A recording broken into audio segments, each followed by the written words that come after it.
bienvenidos a Entre Líneas, el programa de opinión de la Universidad de Medellín. Hoy nos acompaña el doctor Efraín Gómez Cardona. Efraín Gómez Cardona, nacido el 26 de junio de 1956 en La Unión, Antioquia, abogado de la Universidad Autónoma Latinoamericana, profesor de Derecho Administrativo en las universidades más prestigiosas del país, conjuez del Tribunal Administrativo de Antioquia y consultor y asesor de la Federación Colombiana de Municipios, Gobernación de Antioquia y Córdoba, Banco Mundial, entre otras. En 1991 fue asesor de la Asamblea Nacional Constituyente. Estamos de regreso a Entre Líneas, el programa de opinión de la Universidad de Medellín. Hoy empezamos otra discusión con el doctor Efraín Gómez Cardona, quien fue asesor de la Asamblea Nacional Constituyente. Doctor Efraín, ¿cómo fue ese proceso de la participación en el seno de la Asamblea? ¿De la participación mía? Y de la participación ciudadana. De la participación ciudadana. Bueno, pues no se puede olvidar que la Constitución parte de una iniciativa ciudadana, de la famosa séptima papeleta. Además, no solo el gobierno implementó las mesas de trabajo a lo largo de todo el país, sino que espontáneamente se generaron movimientos de participación. Incluso mi presencia se produce casualmente porque el Congreso de la República, por la vocería de Guido Echeverri y Fabio Valencia Cosio, programó una reunión en el Consejo de Medellín para discutir el tema de la Asamblea Nacional Constituyente cuando todavía ni siquiera se había producido el proceso de elecciones, por ahí en septiembre de 1990.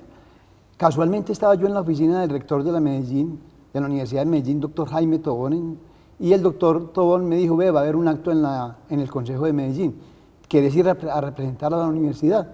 Perdón, entonces fui y allá conocí a la doctora Elena Rande Montoya, y ahí se desató el mecanismo increíble a través del cual logré acceder a la Asamblea Nacional Constituyente. Doctor Efraín, en ese proceso, aquí nos dijo el doctor Jaime Tobón que él, como representante de ASCUN, presentó una propuesta. Esas propuestas, cuando entrevistamos a la doctora Herrán, nos dijo también que ella en su campaña había recogido algunas propuestas específicas. ¿Cómo vio usted ese proceso y después cómo se concretó allá en la Asamblea? Eso, el proceso concreto ya fue muy traumático, la parte logística, digámoslo así, porque cuando llegamos no había oficinas, cuando hubo oficinas no había teléfonos, cuando hubo teléfonos no había computadores. Entonces, el arranque de la Asamblea Constituyente fue muy complejo. No se sabía, ya yendo al contenido y a lo sustancial, si iba a haber una nueva Constitución o una reforma. Entonces, todo eso fue muy traumático, pero en todo caso, los asesores de los constituyentes creo que tuvimos la labor de recibir todas las propuestas que llegaron, no solo antes, sino durante todo el proceso de la Asamblea Nacional Constituyente. Porque antes llegó una gran cantidad de documentación y luego en el curso era usual que se recibía algo de la Asociación de Universidades, algo del Grupo Quirama, un proyecto de constitución del Grupo Quirama, que se recibía un documento de la Asociación de Médicos Anestesiólogos, etcétera, etcétera. Incluso muchos de esos documentos fueron llevados a la Gaceta Constitucional, que fue la publicación que hizo la Asamblea durante todo el curso de la misma. Esas 33 propuestas que aparecen en la Gaceta. Esas propuestas que aparecen en la Gaceta. Incluso, es llamativo, de pronto la gente no conoce esto, el primer proyecto de constitución, o de constitución no, ni siquiera sino de reforma a la anterior constitución, no provino del gobierno. Fue de un constituyente muy activo que se llamaba no volví a saber nunca de él, Jesús Pérez González Rubio. Él vive en Barranquilla, si no estoy mal. No sé, el proyecto número 1 de reforma de la Constitución es de Jesús Pérez González Rubio y el proyecto número 2 es ya el del Gobierno Nacional. Y ni siquiera es un proyecto de Constitución, sino un proyecto de reforma de la Constitución anterior. Fue en el curso de las discusiones cuando se fue avanzando que no iba a ser reforma, sino que iba a ser una Constitución completa, y todo era sobre la marcha, para ser más concretos. Los constituyentes que hemos entrevistado han coincidido todos en un aspecto, y es que el trabajo fue abrumador, pero que el gran peso de la revisión, del análisis y de la clasificación de las propuestas les tocó a los asesores. Cuéntenos cómo fue ese trabajo arduo y esa vorágine, como nos dijo el doctor Navarro aquí. En la parte personal mía, el horario era muy sencillo. Era de 6 de la mañana a 1 de la mañana. O sea, sin dormir, era hacer una siesta en los... Entonces, recuerde que, o no sé si sabe, que las oficinas de los constituyentes eran habitaciones del hotel Tequendama. Entonces, yo, en vista de esa situación, vi que trasladarse a un hotel, entonces yo opté por dormir en la oficina. De manera que yo a la 1 de la mañana apagaba el computador, me hacía una siestecita y a las 6 de la mañana volvía a comenzar el trabajo. Adicionalmente, uno salía de la oficina y pasaba al centro de convenciones, que era un tercer sótano. Entonces, un montañero como uno, sin ver el sol 6 meses, fue una cosa terrible. Eso quedó muy pálido, le dice, ¿dónde ha estado? Tuve que salir para el mar a recuperar el color. Doctor Efraín, ese proceso en la discusión de los constituyentes, ¿todas esas propuestas se debatieron en la asamblea, o como usualmente se dice, las reuniones se hacen el día antes y los constituyentes se reunían, presentaban propuestas, interactuaban? ¿Cómo fue ese proceso? Yo creo que es como ocurre en todas las cámaras legislativas de Colombia y de cualquier parte del mundo. Hay el cabildeo previo, el cabildeo concomitante. Y el cabildeo posterior. Y el cabildeo posterior. En el cabildeo previo, pues seguramente, aunque la constituyente tomó de sorpresa a todo el mundo, empezando por los políticos, que no creyeron en ella, de cualquier modo, cuando ya se vio que era inevitable, que era un proceso en marcha, y además que iba a ser una nueva constitución, todos los sectores sociales, políticos y económicos vieron que tenían que intervenir. Entonces, por ejemplo, era usual que apareciera por la oficina un vocero de la ANDI, que quería hablar con la constituyente, con cualquiera de los constituyentes, sobre un tema en particular, sobre el derecho de huelga, por ejemplo. Y también supe, no me consta personalmente, pero supe que, por ejemplo, los grandes gremios económicos o los grandes empresarios invitaban a los constituyentes a sus despachos para tratar los temas y para ver la marcha de los mismos. Ese proceso por muchos ha sido catalogado como un proceso altamente democrático, pero traumático en su funcionamiento. Usted, como asesor que estaba ahí, pero que no le tocaba intervenir en las discusiones, ¿cómo veía un poco desde la barrera todo ese proceso de cabildeo y todo ese proceso de discusión con temas tan delicados? Pues era un proceso muy arduo. Pues vamos a ser concretos, el famoso tema de la extradición. Hay muchos rumores, y el doctor Diego Luis Álvarez me enseñó una cosa que no se me olvida nunca, que es que el tiempo que pasa es la verdad que huye. Y realmente la incidencia de los narcotraficantes en la no extradición no fue tan intensa, y a lo mejor ni existió, para que hablemos francamente, porque lo que había pasado en Colombia había sido tan terrible que ya en la gente había el ánimo, en los constituyentes y en toda la gente, de que si la no extradición servía para ganar un poco de paz en Colombia, que habría que aprobar la no extradición. De manera que no es cierto, yo por lo menos no creo que sea cierto, como se ha dicho en algunos medios, que fue que la no extradición se dio por influencia directa, inmediata de Pablo Escobar, etcétera, etcétera. En ese proceso de discusión, uno de los temas más candentes fue el ordenamiento territorial, pero ese es lo suficientemente largo para hablar ahora, después del corte. Brevemente vamos a unos mensajes comerciales y ya regresamos a su programa Entre Líneas, el programa de opinión de la Universidad de Medellín.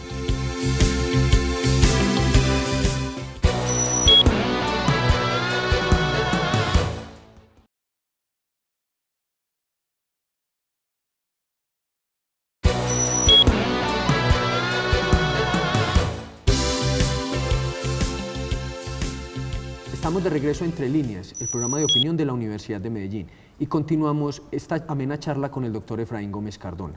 Doctor Efraín, antes del corte le había formulado una pregunta. Ese proceso del ordenamiento territorial es uno de los pilares sobre los cuales en cualquier democracia se constituye la participación. ¿Cómo plantearon y cómo fue esa discusión en la Asamblea y toda la presión y todos los asuntos que venían de concejales, alcaldes, el interés de la elección de gobernadores? ¿Cómo fue ese proceso? Pues no sé si usted sabe que ese es uno de los temas que me resulta más cercano. No, yo sí lo sé, pero por eso te lo pregunto. Y gracias al cual precisamente llegué a la Constituyente. Le retomo lo que había dicho al principio. En esa reunión del Consejo Municipal de Medellín, a la que representé a la universidad, se empezó a hablar de las juntas administradoras locales. Y yo les dije a los que estaban allí, bienvenidos al pasado. Parafraseando la frase de Gaviria. De bienvenidos al futuro. De bienvenidos al futuro. Y me dijo, ¿por qué? Le dije, porque es que es una vergüenza que en el siglo XVIII y en el siglo XIX en Colombia, cada parroquia tenía un consejo parroquial con potestades decisorias. Y ahora lo que tenemos en Colombia es una conjunta administradora local que no administra, sino que sugiere, propone, recomienda, denuncia. Y hace lo que el consejo le delegue. Y entonces me recordaba un graffiti que hubo alguna vez en la Universidad de Berkeley, que decía, yo participo, tú participas, él participa, nosotros participamos, vosotros participáis y ellos deciden. Entonces, eso fue lo que impactó a los compañeros allí en aquella audiencia y fue lo que motivó que la doctora Arrán me invitara a la Constituyente. Entonces, en la Constituyente ese fue un tema pacífico porque todo el mundo quería la autonomía municipal. Lo que no se sabía muy claramente era qué contenía eso y cómo había que declararla. Le cuento una anécdota que aparece incluso en una sentencia de la Corte Constitucional, en la sentencia C478 del 92. El doctor Guillermo Perry Rubio propuso entonces que Colombia, en los principios, se dijera que era una república descentralizada. Entonces, la doctora Arrán le planteó descentralizada o autonómica. Es que no es lo mismo descentralización y autonomía, es que descentralización, la sola palabra ya dice que las cosas vienen del centro, mientras que autonomía dice lo contrario, que es un reconocimiento de una facultad propia. Claro, son propias, eso es, nadie me está regalando nada. Y el doctor Perry Rubio recibió la idea con muy buena voluntad y así se logró. Incluso se decía que la autonomía nuestra era distinta de la española y yo decía, claro, es distinta, es mucho más intensa, porque en España se habló mucho de las autonomías regionales. En cambio, la discusión es de la autonomía local. En cambio, en Colombia, la que se afianzó, la que se logró, la que se discutió y la que se logró asentar fue la autonomía municipal. Incluso, le digo más, todo marchaba para que el gobernador no fuera de elección popular, ni la asamblea fuera de elección popular. Se decía que los consejos deberían elegir la asamblea y los alcaldes el gobernador, para que de esta forma hubiera un mecanismo de rótulo, a través del cual el gobernador fuera el verdadero vocero de las comunidades y la asamblea la verdadera vocera también. Sin embargo, a un constituyente antioqueño, cuyo nombre no le voy a decir, se le ocurrió que había que hacer la elección popular de gobernadores y entonces eso desarticuló todo el sistema del ordenamiento territorial en Colombia y yo creo que muy buena parte de esa problemática se da porque en Colombia no hay una racionalidad en la distribución del poder entre el municipio, el departamento y la nación. En este momento hay una ruptura de la cadena. Ese proceso es uno de los más complejos en cualquier estado. Uno oye pues de discusiones incluso en Estados Unidos, en Alemania, en Francia menos, porque el proceso de reforma que hizo Napoleón llegó a departamentos muy pequeños, pero ¿cómo observa a la luz del tiempo el proceso con los departamentos? Que es uno de los puntos más discutibles y siempre en cualquier curso de Derecho Administrativo se dice, los departamentos como están no sirven, son necesarios, pero estos no son inútiles. Pues le voy a decir que yo me llevé una gran sorpresa en la Constituyente con el doctor Jaime Castro, porque él era el gran estudioso del tema de municipios y departamentos y yo pensé que él iba a dedicar toda su energía a eso. Sin embargo, se fue con el tema de las licoreras. El fin de los monopolios. De los monopolios y eso lo distrajo. De modo que, pero el departamento, le voy a contar una experiencia que tuve con el doctor, otro administrativista de la reforma del 68. ¿Vidal o...? Jaime Vidal, perdón.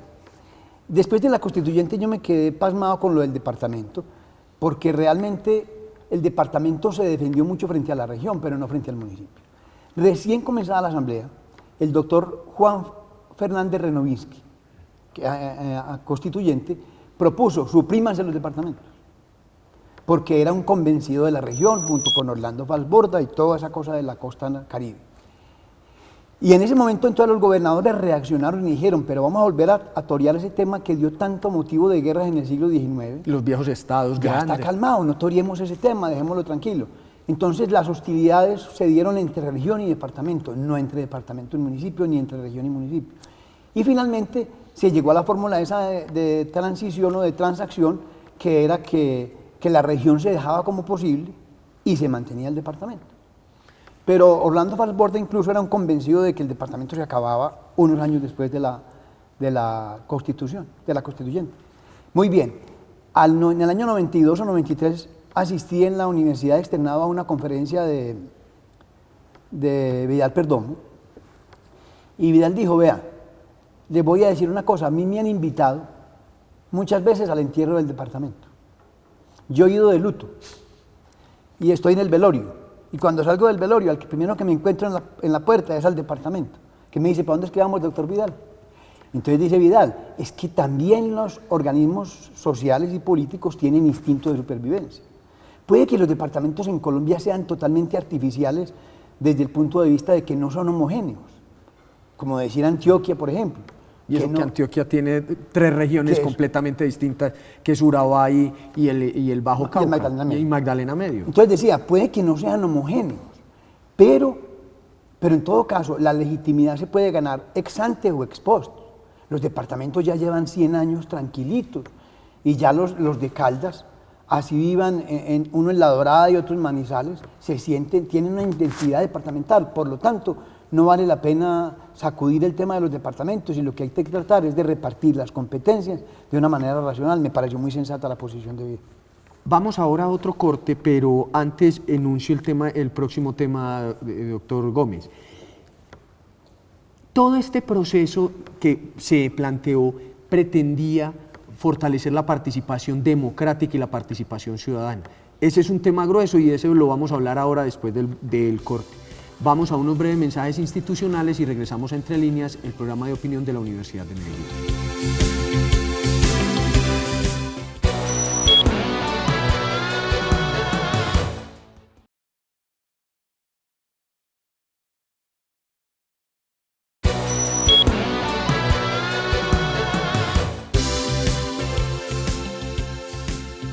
Regresamos a Entre Líneas, el programa de opinión de la Universidad de Medellín, y continuamos nuestra charla con el doctor Efraín Gómez Cardona. Doctor Gómez, antes del corte le había planteado el tema de la participación ciudadana. ¿Cómo lo discutieron? Fue una de las banderas, la séptima papeleta en sí misma fue un gran proceso de participación política, pero con el paso del tiempo, ¿cómo lo ve? Yo en 1999 escribí un libro que se llama Derecho Administrativo, Social y Democrático. No creo que exagere si digo que ese libro me lo inspiró el hecho de que en 1992, en Río Negro, en un muro, escribieron un grafiti que decía, el gobierno debe respetar la Constitución. Y abajo decía, y la guerrilla también. Que eso fue lo que dijo el Mono Joy, que ellos no hacían parte del Estado y no respetaban la guerrilla. Y no la respetaban guerrilla la también. Constitución. Entonces, para la gente, para la generación post-constitucional, no es fácil comprender cómo era la cosa en 1990. Es que en Colombia nadie sabía que existía la Constitución. Y los poquitos que sabíamos, no sabíamos qué decía. Y se mantenía en los archivos. Ahora usted va a cualquier despacho público y lo primero que necesitan es coger el librito de la Constitución. Entonces, los cambios verdaderamente revolucionarios casi siempre son imperceptibles. Se van dando por naturalidad. Hombre, en Colombia la participación ciudadana con el tema de las redes sociales, hoy por hoy, y con la apertura de la Constitución, es que el hecho de que si usted entrevista a cualquier campesino de Colombia, y le pregunta si sabe que existe una constitución, le va a decir que existe una constitución. Y le pregunta que si sabe de la acción de tutela, le va a decir de la acción de tutela. Entonces, Uribe decía en 1910 que hablar de soberanía popular en un país de ignorantes es pura música celestial. Yo creo que en 1990 éramos un país de ignorantes. Y ahora, en todo caso, lo somos mucho menos. Yo tengo la convicción de que la participación ciudadana es hoy exponencialmente muchísimo más alta que la que se daba antes del 90, en parte por la Constitución y en parte por la explosión de las famosas redes sociales. Ese proceso ha sido criticado fuertemente y con mucha razón por las dificultades y las trabas institucionales. ¿Cómo fue esa discusión en la Asamblea y la incidencia de los grupos en ese momento? Y eso se vio reflejado después en las actuaciones del Congreso con la Ley 134 y otra serie de mecanismos institucionales, ¿o lo ve que es un mundo completamente distinto? No, yo creo que eso fue tranquilo. Es que si a mí me pidieran definir la Constitución, con los estudiantes lo hago muy a menudo, digo que la Constitución colombiana es turballista. ¿Y por qué? Digo, porque el doctor Julio César Turbay Ayala decía que el país no está bien ni está mal, sino todo lo contrario. Entonces, la Constitución es transicional, es transaccional. La Constitución no es, en Colombia no es ni un Estado unitario ni un Estado federalista, sino un Estado complejo, porque tiene elementos del Estado unitario y elementos del Estado federal. Colombia, todas las discusiones fueron de esa manera, que los sindicalistas querían el derecho de huelga pleno y los industriales no lo querían para nada. Y entonces la transacción es el derecho de huelga, pero no en los servicios públicos esenciales. Entonces, en casi todos los temas, la Constitución no resolvió los problemas, sino que los planteó. Porque hasta ese momento, como éramos una sociedad excluyente, el único punto de vista que entraba en el Estado y en la normatividad era el punto de vista de las clases dominantes, digámoslo así. Mientras que esa constituyente, que quedó muy larga, que es un sancocho, la gran virtud que yo le veo es que es una constituyente incluyente. Es decir, que la gente dice, no quedó lo que yo postulo, no se decidió lo que yo postulo, pero algo hay. Pero tampoco se negó, se da como posible, como válido. Como le digo, el tema de la región.